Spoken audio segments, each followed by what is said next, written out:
என் பழைய வீடியோ நிறைய பேர் பார்த்துருக்கீங்க. இந்த வீடியோவில் வந்து நிறைய பேர் ஆறுதலாக எனக்கு மெசேஜ் பண்ணியிருந்தீங்க.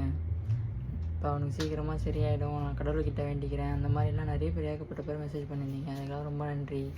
மற்ற பேர்லாம் இருக்கீங்க சில பேர், அவங்க வந்து என்னென்னா ப்ரோ நீங்கள் வேறு ஹாஸ்பிட்டலில் ட்ரை பண்ணலாம்ல, வேறு ஹாஸ்பிட்டலில் போயிட்டு பார்க்கலாம் அந்த மாதிரிலாம் சொல்லியிருந்தீங்க. மேபி நான் பார்க்குற சங்கரநேதர் ஹாஸ்பிட்டலே நல்ல ஹாஸ்பிட்டல் தான். ஏன்னா வேறு ஹாஸ்பிட்டலில் இருந்தும் பார்க்குறவங்க இந்த மாதிரி ஆப்ரேஷன் நிறைய பண்ணிருக்காங்க ப்ரோ எனக்கு சொல்லிட்டு நிறைய பேர் டிஎம்மில் சொல்லியிருக்காங்க. நான் உங்ககிட்ட கேட்டிருக்கேன். அதனால தான் நான் இந்த வீடியோ போடுறேன். ஏன்னா நான் பார்க்குற ஹாஸ்பிட்டலே பெட்ரு தான் இப்போதைக்கு. ஆனால் கண்ணுன்றதுனால கொஞ்சம் லாங் டைம் ஆகும். என் கண்ணு ரொம்ப கிரிட்டிக்கலாக இருந்துச்சு. இப்போ அப்படி இருந்ததை இந்த அளவுக்கு கொண்டு வந்திருக்காங்க. இந்த அளவுக்கு வந்திருக்கிறதுனால தான் சரி நான் அந்த ஹாஸ்பிட்டலே பார்த்துட்ருக்கேன். வேறு ஹாஸ்பிட்டலில் சஜெக்ஷன் கூட கேட்காம அந்த ஹாஸ்பிட்டலே ஒரு நல்லா தான் பார்க்குறேன்னு சொல்லிட்டு அந்த ஹாஸ்பிட்டலே நான் பார்த்துட்ருக்கேன். நிறைய பேர் இன்ன வரையும் எனக்கு இந்த வீடியோக்கு வந்து மெசேஜ் பண்ணிட்டுருக்கீங்க ப்ரோ வேறு ஹாஸ்பிட்டல் ட்ரை பண்ணுங்க ப்ரோன்ட்டு.